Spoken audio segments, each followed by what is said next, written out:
മനസാക്ഷിയോ? അങ്ങനെയൊന്നുണ്ടോ? ഈ അടുത്ത കാലം വരെ ഇല്ലായിരുന്നു, പക്ഷെ ഇപ്പൊ ഉണ്ടായി.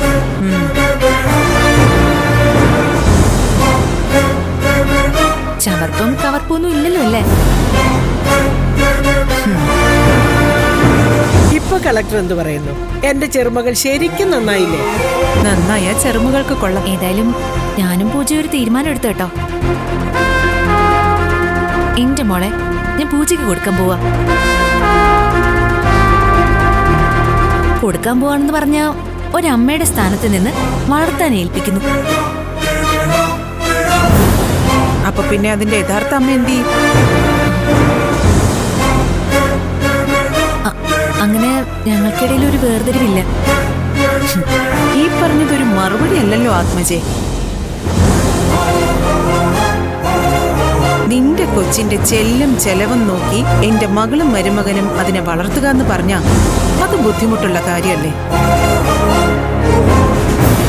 അതിപ്പോ എനിക്കൊന്നും ഇല്ലാത്തതല്ലോ.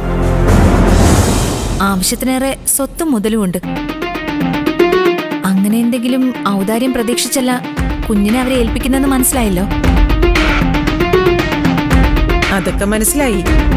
പക്ഷേ ഇക്കാര്യത്തിൽ എവിടെയോ എന്തോ ഒരു ചേരായ്മയുണ്ട്. എന്ത് ചേരായ്മ? അല്ല, ഞാൻ മാത്രമല്ല, ആര് കേട്ടാലും ന്യായമായ ഈ സംശയം ചോദിക്കും.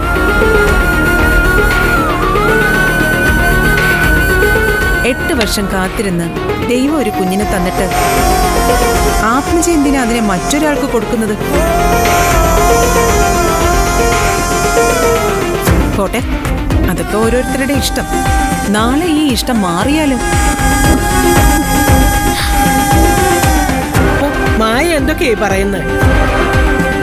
അവര് 2 അമ്മമാർക്കും ഒരു കുഞ്ഞിനെ ഒന്നിച്ചു വളർത്താവുന്നല്ലേ ഉള്ളൂ. അതിപ്പോ ലോകത്ത് ഒരുമയുള്ള എല്ലാ വീട്ടിലും അങ്ങനെ തന്നെയല്ലേ? അത് അമ്മയ്ക്ക് ഇവിടെ നടക്കുന്ന കാര്യങ്ങൾ പൂർണ്ണമായും മനസ്സിലാകാത്തതുകൊണ്ട് പുറത്ത് താമസിക്കുന്ന ഞാൻ വരെ കാര്യങ്ങൾ അറിഞ്ഞു. മനസ്സിലായില്ല.